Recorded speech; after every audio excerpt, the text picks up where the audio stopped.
We welcome you to our August board meeting as we begin a new school year. Glad that you could all be here, and we welcome you here. We'll start off our meeting tonight. Janice Christensen is going to lead us in the Pledge of Allegiance. Janice. Please join me.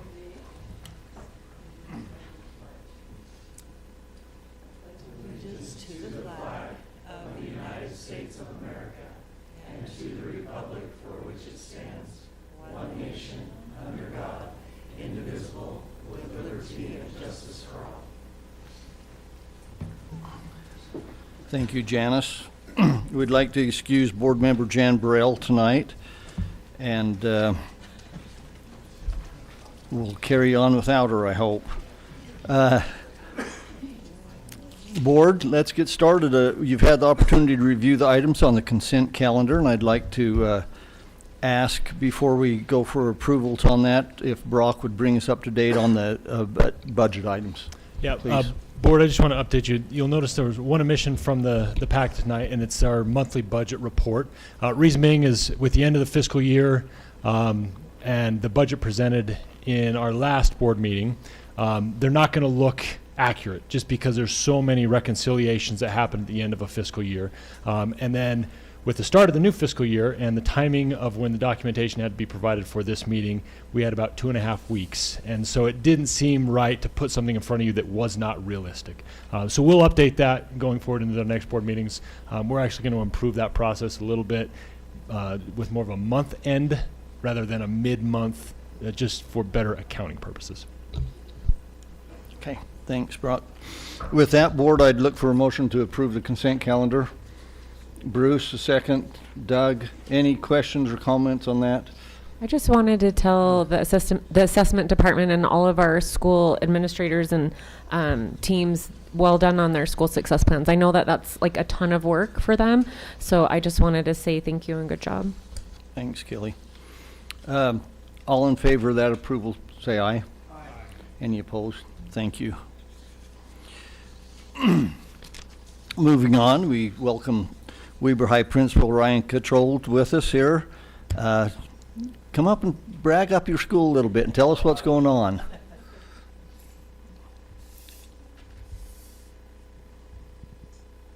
All right. Good evening, Board, Superintendent Butters, Mr. Mitchell. I'm glad to be here. I'm really starting to enjoy my annual visits with you guys. It's great. And I'm just bringing more receipts, okay? But anyway, it's a special occasion tonight because Weber School District's flagship high school, if I might say, is turning 100 years old this year. And I would just want to ask quick, Weber High graduates in the room? They're everywhere, all the time, right? And so that's awesome. I ask every year at graduation, I'm stunned each year at the number of people that stand up. Before I get into some fun facts with Weber High's history, Weber High might be 100 years old, but our faculty and staff want to be exceptional. And they understand that to be exceptional, they have to behave exceptionally. All right, and I'm just going to highlight some of that stuff. And I'm going to go through this quick. In 2025, Weber High School was named Education Partner of the Year for our work with the Weber CTC. We understand that for systemic improvements in our community, it can't just stop at school. All right. I'm going to go through this quick. Weber High School's coming into its 100 years with a very renewed, very freshly discovered collective mission and vision, right? We understand who we are, and we understand the version of our school we want to create. Very robust teacher-led process that we're going to stand by for the next several years. This one, I asked for this because this is a snapshot of our instructional coach team. We have 6 of them at Weber High. The district, as you guys know, made a pivot to implementing an instructional coach program. Our team of 6 instructional coaches had a goal last year for 30% of our teachers to complete a coaching cycle. We had 36 out of 85 of our very veteran faculty complete a coaching cycle for 46%. That is a very expensive investment, right? As you guys are very well aware, the vast majority of our costs are in people, and those instructional coaches are salary teachers, often our most effective ones. So we rely on them to spread their knowledge. I'm very proud of them, and I have to commend Dr. Ashley Strong in the building. Ashley is an expert, and the future of public education leadership belongs to experts. And so she is a huge asset to the district, I would say, and to my school. Weber High recently went through its accreditation cycle. I'm very happy to report that our IEQ score was 330, which gave us accreditation with merit, which I haven't seen, so that was pretty cool. I don't really know exactly what that means, but I'll take it. Weber High School has been a leader in secondary and implementing school-wide behavior systems. For 2 years in a row, we have met or exceeded the Elevate 28 threshold, and I'm very sure that that's contributed to these results, which we've seen an increase of 9% in teacher-student relationships and an increase of 11% in students reporting a stronger sense of belonging with the school. All right, Weber High joined the High Reliability Schools Network in 2025 when it earned a certification for Level 1, which basically shares that, it explains that our school is pretty good at aiming our time and our people and our money at processes that nurture a safe, supportive, and collaborative culture in our school. And a lot of these leading indicators directly support Elevate 28. This summer, we became the first and only high school in the state of Utah with a Level 2 certification, which those leading indicators target effective teaching in every classroom. And so this has to do with a model of instruction. The district is also trying to implement a vision for what good teaching looks like. And that is first and foremost the principal's responsibility that lives and dies by the principal. We also are looking to become the first promising practices school north of St. George. One of the district's main systems here is the PLC process. So the extent to which we engage our educators in a process or cycles of continuous improvement. We have an application here. I'm anticipating that will be favorable. And then the next step, if our faculty chooses, is they would become a model PLC school in the state. So all these things are great.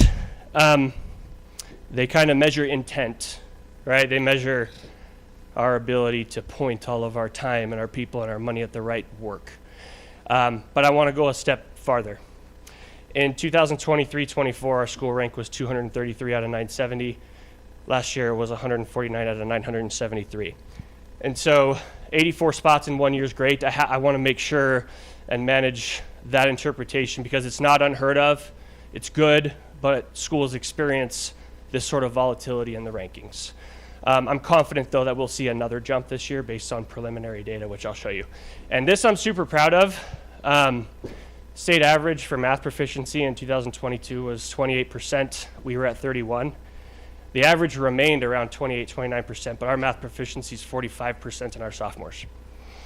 And that I'm very proud of. In 2024, the percentage of our juniors who got an 18 or better on the ACT was 52%. Preliminary data shows 71% of our juniors earning an 18 or better this past year on the state contract, which would be Weber High's best performance since 2016. And that's just as far back as it goes. I haven't found a way to go back further.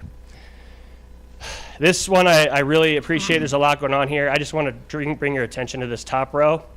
This is AP, Advanced Placement results, and obviously in like descending chronological order, but highest indicators and data points here since at least 2012. More AP students, more exams, more students with scores 3+, and a larger percentage of total AP students passing with passing scores. And now those things all indicate great performance for the whole school. But I wanted to show this. This is kind of hard to follow, but what you're going to see here are AP exam subjects, and what you see to the left here are low-income students. I want to show you that of all of our tests associated with low-income students, every single test was a pass with the exception of one Chinese language and culture exam. Every single test associated with a low-income student passed. And I want to draw specific attention to Physics 1. She had 4 low-income students who passed with a 4. It's probably a monumental achievement for that family. There are very few indicators for social mobility for low-income students than access to and participation in advanced placement courses. It's very, very, very important. And this is my last thing for you here. Weber High exited its federal accountability designation for students with disabilities. You can see there, and I want to credit Dr. Beccarini, his team, tech, anybody else who produced this. This is a clip from our new data dashboard system. You can see here our students with disabilities, they exited. We hit our cut score. Weber High now no longer has any federal school accountability designations. which is great. More control and more responsibility to produce results for all of our kids. Now, we also did this when, in alignment with the Westfield High Boundary Study, we have been systematically reducing our staffing fiscal footprint to honor that boundary study, and also in as it relates to last year with some adjustments in ratios, Weber High has reduced 8 full-time teaching positions over the last 3 years.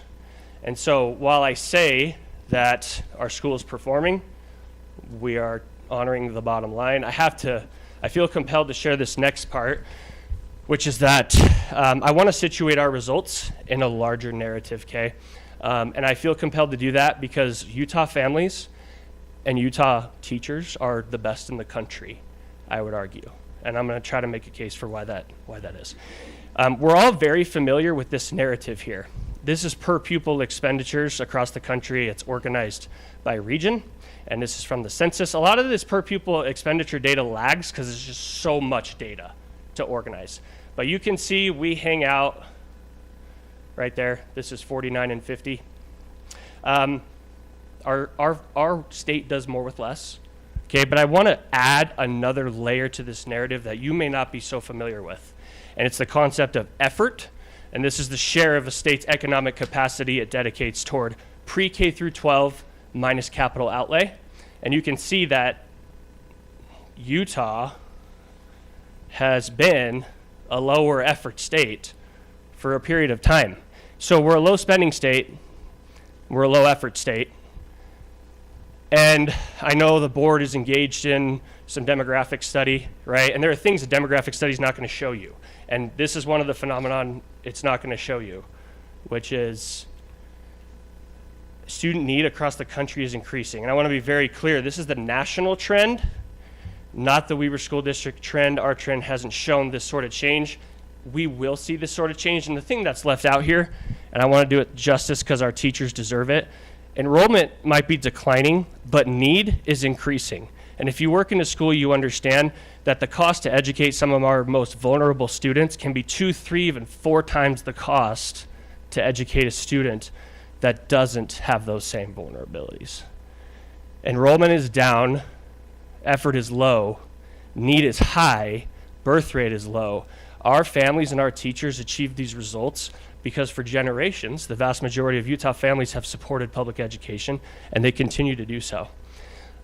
Lastly, one thing we're pretty good at is having the funding conversation and the outcomes conversation separately. We're not super good at layering them on top of each other. And that's what I want to do here. This is a process called proficiency mapping. You can see state initials across this. These are the thresholds for proficiency for every state in the country mapped onto the NAEP. You often hear how Utah performs very well relative to other states. That's true, and if you'll notice, there is one thing Utah does on the higher echelon, and it's that students in our state have to demonstrate a higher proficiency target relative to other states, and they do that with lower spending and less effort from the state government. All right, so our families and our students are extraordinary. And I say all this not just to highlight my school's results, but to highlight our families and our teachers, who are some of the best in the country. Right, so I could have stopped at all the achievement, but it's super important for our families and our teachers to acknowledge the broader narrative. And we need to start doing it in addition to just saying how low we spend. There's more to that story, right? So I feel compelled to share our school's results in the context of this broader narrative. Weber High is awesome.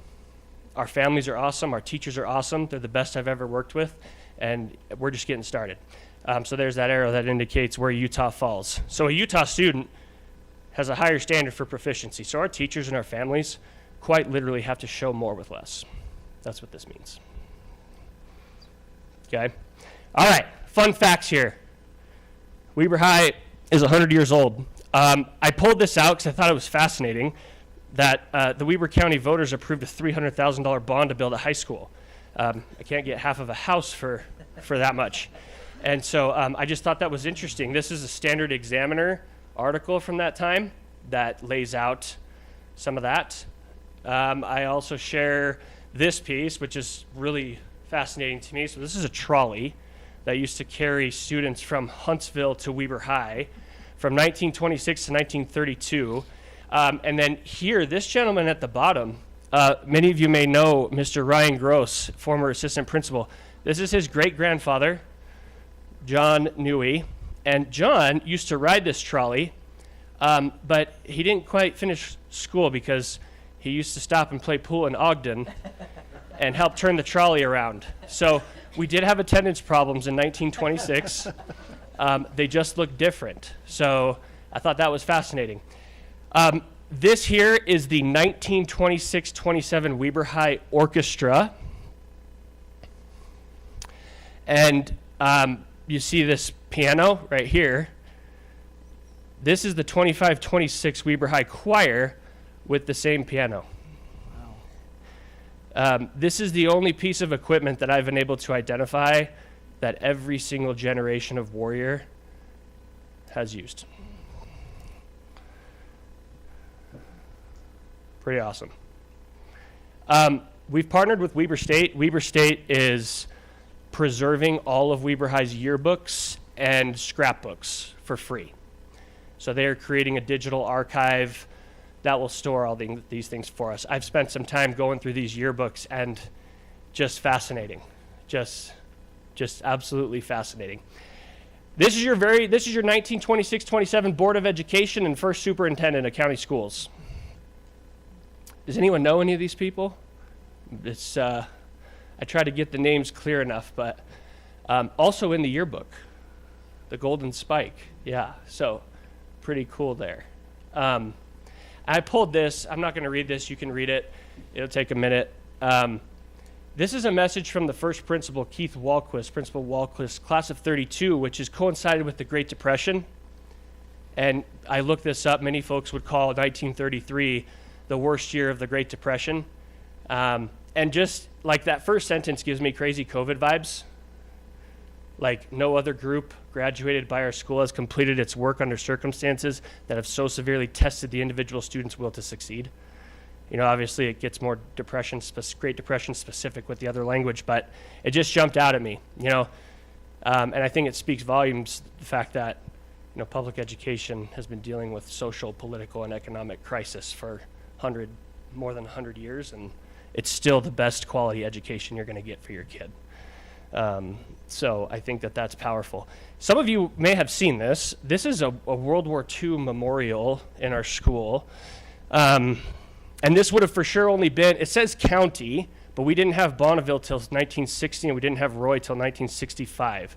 So this would have been Weber High students. And I'm very skeptical of AI, but I asked AI to just run these names by a database, a military database. I think it's certainly fair to say that there are a lot of killed in action names here on this memorial. It's unclear if there are also names of individuals that came back from the war. And I felt really important to share this part. So when we brought our Centennial Committee together, we felt that, as challenging as it could be, we really felt like we needed some sort of capital improvement project for the school. We talked a lot for a very long time about that, and I wanted to show you, the board, what our vision is here for this. We care a lot. The front of the school is great. This is actually a great picture of it. That tree right there is kind of a problem for a variety of reasons, but we want to find a pathway to get this project done, and this is kind of what the vision for that space is. That's obviously one of the big to-dos of our committee, and we're partnering with Superintendent Butters and Mr. Hadley and trying to work through a pathway for that process. And then just lastly, I want to close. This is our committee. It changes. The roles they have change. I have to give a shout out here to Mr. Gross there. When I got Mr. Gross as an assistant, I gave him a very, very, very, very long list of projects, and 2 years ago, you know, the bullet point that said established the Weber High Centennial Committee was on the bottom, and it's worked its way up. Ryan has since moved on. Stacy has moved in. We've got some great community help with Maria. And so these are our folks that are kind of running the show on this. So thank you for your time. Weber High is thriving. It's turning 100. If you have any questions for me, please let me know. I left some flyers with Pam over there. We have a website. It's attached to our school website. It's got the archive. Ryan, do you want to run through some of the things we have planned for the year? You mean events, dates? I Yeah, know the well, you dates don't have off to the say top of my dates, head. just some of the Yes, events. we are planning a very large, more formal event in February. I think it's in February, kind of a dinner event. Obviously, for us to carry out these centennial projects, we're working through some sponsorships and fundraising and things like that. But we have that event. We're going to make a big event out of homecoming. And we have a couple other events throughout the year. There are reunions and other things. I don't know if I'm missing one of them. I think that's great. I just wanted to point out, so for anybody who is a Weber High alum, the week of homecoming will be a big week. We're going to do, you can see, we're putting together a museum. So during that homecoming parade, we're going to invite the community in to come see the museum, kind of in line with what Jenny Taylor's done with her 9/11 exhibits with decades of Weber High. So we're still looking for donations of Weber High stuff for that. And then part of our fundraising campaign is you can purchase a brick with your name on it and what class you, like for my family, I could purchase one and have everybody but me listed as a Weber High graduate. So those are some things that is exciting for the community. And I do want to give it up to Ryan Gross. He's done an amazing job on this committee. And Principal Catchwold, we've probably been meeting for just over a year on this. We've been in the parades over the summer. It's been a lot of fun and a lot of work, and we're hoping to continue to move through with this capital improvement. So thanks, Ryan. By the way, references for some of those things I'll pass on to Superintendent Butters if you want to read some of those citations and things for some of that data I showed. Thank you, Dr. Catchell. That was wonderful, exciting time. Very good. It's time for our public comment portion of our meeting. We'd like to just remind everyone that we give speakers up to 3 minutes to address the board. We ask that patrons state their name, the school their children attend, their city of residence, and remind them that the board doesn't take public comment on personnel issues or statements regarding the character, professional competence, and physical or mental health of an individual during board meetings. Individuals should refrain from making rude or slanderous remarks that could violate the rights of others. So, CJ Hernandez, please.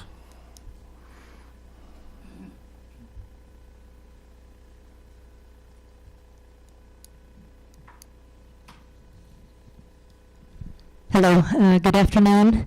Board members, superintendent, educators, staff, family, if there are any students here, maybe they're waiting for school to start. I'm CJ Hernandez, and Weber County native. I live in Ogden. I'm the daughter of a public school teacher, a retired U.S. diplomat, and a candidate for U.S. Senate, or for Utah Senate, District 5, which is Ann Milner's old seat, which she's leaving open this season. I'm also attended Weber County schools, including Walquist Junior High and Weber High, class of '89. Great job on your report card there and on a 100-year celebration. That's amazing. I loved my time there. So I see that you have a very challenging job before you. Many of you have been on the board for several years, and I appreciate your service. From my view, Weber School District is working hard to improve student learning, attendance, support teachers and staff, and keep students safe, and prepare young people for college and careers otherwise, and some training. At the same time, the district must manage changing enrollment, facilities, transportation, limited resources, budget cuts that we see every year. And one of my 3 priorities is to fully fund public education and to stop the redirection of public dollars away from public schools. That is one of my strongest pillars of my program that I have, is to build, because public schools build strong communities. As you all know here, I'm kind of preaching to the choir, but you offer open doors to every child in your area, and that is amazing. And I'm here to better understand your priorities and what support you need from the legislature. So I want to thank you for all that you do for Weber County students and family. And again, I'm CJ Hernandez, and I'm running for State Senate District 5. Thank you. Thank you for coming in and visiting with us tonight. We appreciate that. That was only public comment that we had, so we will move on to our discussion items. Lane Findley, please, go ahead. President, Superintendent, Board, we are almost right at the finish line with our interlocal agreement for law enforcement services. I've been working with our 6 agency partners, and we have finalized that agreement. It is before you for review and approval. It is a 5-year contract, and we will maintain 16 SROs in our secondary schools. The one change being at Snowcrest, where we're going from half-time to full-time. The contract will increase as far as cost over a 5-year period. We've traditionally shared that cost with law enforcement, but there's been kind of a change with the tides, and we will be funding more of those positions based on the cost for salary and benefits of each officer. With that, we do ask more of them, and there is a grace period built into the contract that guarantees that they are in our schools a vast majority of the time, unless they're called away for an emergency. So those contracts have been submitted, and so if you have any questions, I'd be more than happy to entertain those. I don't have any questions. I just wanted to say thank you for all the work that you did on this. I know that it was not an easy process. So thanks to you and your committee, and also I know Sheriff Arbon was really involved. So thanks to him and everybody else for finally coming together and making this work. Yeah, it was challenging, but I think we reached an agreement that everyone's comfortable with. We're keeping SROs in our schools, and we'll continue to make sure our schools are safe. Yes, and something sustainable financially. Yes, thank you for all your time. I know that you've wanted to slam your head in the car door a few times because it'd feel Yeah, better. there were some times it was a little challenging, so I'd present that to you. I don't know if that needs to be voted on. It does. Contracts are signed on the table. Okay, perfect. All right, thank you. Thank you, Lane. We appreciate all your help. Board, we've been asked to approve the interlocal agreements for the law enforcement services. I'd ask for a motion on that. Wiley, a second. Kelly, any further question or discussions on that? All in favor of approval, say aye. Aye. Any opposed? Thank you. Thanks again, Lane.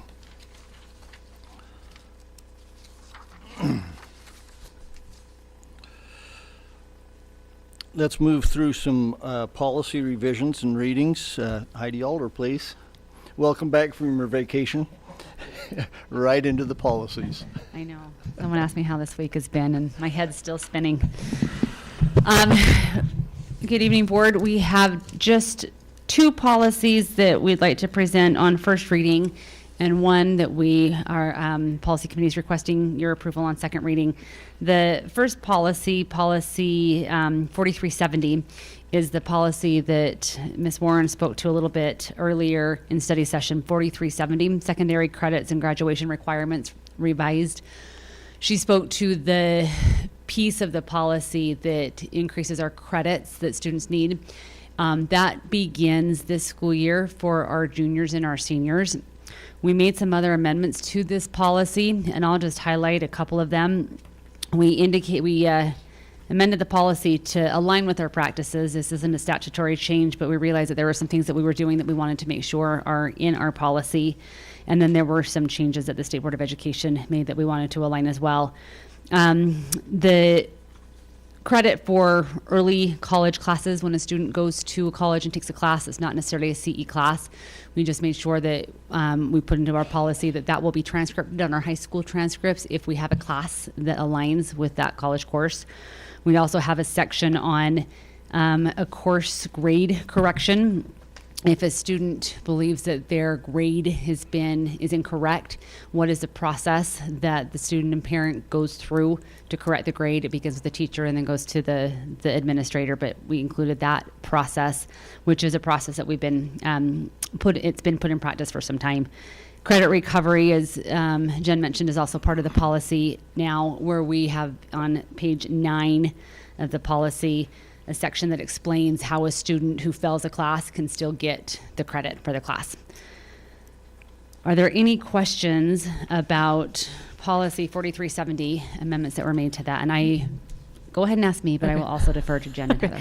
In 7A22, when it talks about a parent and teacher disagreeing on a final grade, and the principal upholds the teacher's grade and a parent still objects, says the district will convene an administrative committee. Do we need to outline what that committee? Who's on that committee? Yeah. What's our current practice, Jen? District credit committee that's already been established, so that. Do we just need to make that more clear? Myself, Alicia, and Matt. Okay, I just think Yeah. we need to make that more clear so a parent would know what that administrative We can committee articulate that. Yeah. Yeah, we can make a note of that. Any other questions or comments on that one? Is the state changing their 24-hour? Have you heard anything about that? I don't know if they are. No. I was just asked about it and wondered. Okay. Yeah, If you guys haven't heard any rumors, it's probably just a rumor then. I haven't Okay. heard anything. Okay. With that, I would Okay. ask the board to adopt policy 4370 on a first read. All right, thank you. Board, I'd ask for a motion to approve the revised policy 4370, secondary credits and graduation requirements on a first reading, please. Janice, a second. Wiley, questions or comments? All in favor, say aye. Aye. Any opposed? Thank you. Go ahead. Next policy is 4540, our student organization policy. And most of the changes to this policy were statutory changes that were made to the student clubs and groups in law. The highlighted pieces include prohibitions on forming groups that are specific to or exclude students based on certain characteristics like gender or race or national origin. We already ensure that during the formation of clubs, that is not part of the requirement that a student be a part of any particular identity, but we wanted to make sure it was articulated in our policy as it now is also in law. The other piece that we made changes to in this policy is to limit our non-curricular clubs or groups to just high schools. So no longer are junior highs opening their doors to non-curricular clubs or groups. And this is a decision that was made with all of the input from secondary administrators and with Mr. Williams as well, because for one, 7th graders may not know how to run a club, and they are supposed to be student initiated. And the high schools are really better equipped to handle these non-curricular clubs that are student initiated. Okay. Any questions about changes to policy 4540? I have a couple questions. One question is actually surrounding mountain biking. If mountain biking is technically a group, but that's not necessarily a student-initiated club, so one, how does that work? And two, I know that I've seen mountain biking stuff promoted at the junior high, so I guess we just need an education piece that that's not something that can be promoted at the junior high anymore. But anyways, that is a question I have about mountain biking in particular, with how it's affiliated with the district. So that's a very good question.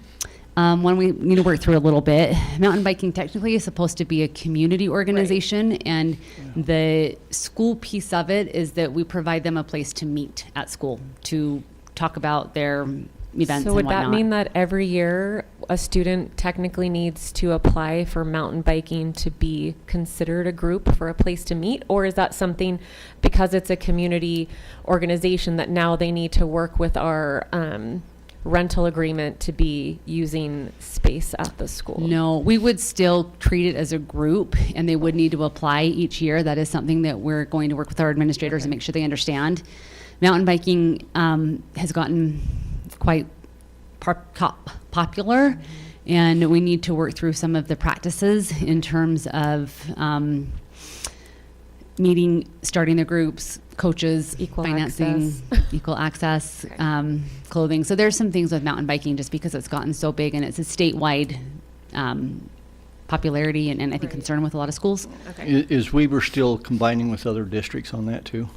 A lot of schools have their own mountain biking clubs. I don't know if Weber District is combining with other districts. I think each school I don't know if every school in our district has a mountain biking club, but I know It Vermont reminds does, me Weber like does. with the Little League football, like they call themselves Weber, they call themselves Fremont, but they're not actually associated with us. And I know that causes a problem with branding and affiliation and all of those things. Yes. Yeah. Yep. Okay. Yeah.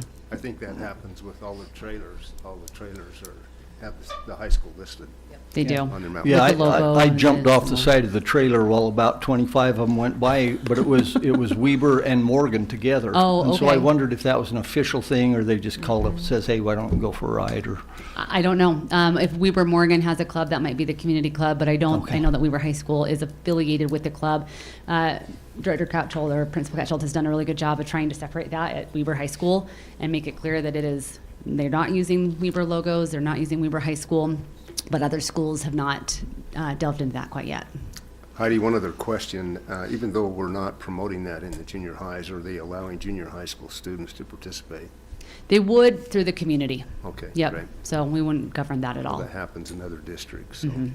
My other question is under section 4B, where it says secondary school administrators can decide at their discretion whether to allow groups at our school, at their schools. Is that something we want to make optional, or, because that seems to me that could be problematic if it's discretionary to one high school, that parents in one community would say, well, that doesn't seem to be fair that Roy allows groups, but Weber High does not, or vice Right. versa.